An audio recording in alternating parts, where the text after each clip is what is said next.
তাৰ জৰিয়তে নাগৰিকত্ব সংশোধনী আইনৰ জৰিয়তে অবৈধ বাংলাদেশীক নাগৰিকত্ব দিয়াৰ যি ব্যৱস্থা চৰকাৰে ইতিমধ্যে কৰিছে, ইফালে কয় অনুপ্ৰৱেশকাৰী বাংলাদেশী অসমৰ পৰা খেদিব লাগিব, আনফালে কাৰ জৰিয়তে হিন্দু বাংলাদেশীক সন্তুষ্ট কৰাৰ কাৰণে নাগৰিকত্ব প্ৰদানৰ ব্যৱস্থা গ্ৰহণ কৰি আছে।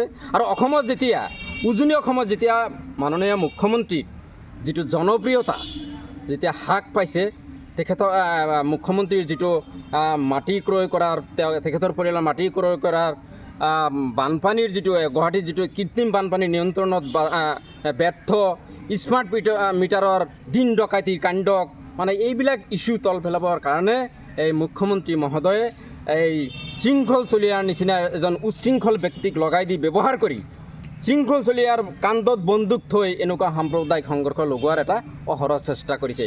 গতিকে অসমত কোনো অনুপ্ৰৱেশকাৰী কোনো বাংলাদেশীক মিয়া সমাজে সমৰ্থন নকৰে। আৰু অসম মিয়া পৰিষদে আমি তীব্ৰভাৱে আহ্বান জনাইছোঁ যে অসমত এজনো বাংলাদেশী থাকিব নোৱাৰে, ইয়াত হিন্দুই হওক, মুছলমানেই হওক, মিয়াই হওক, যিয়েই নহওক।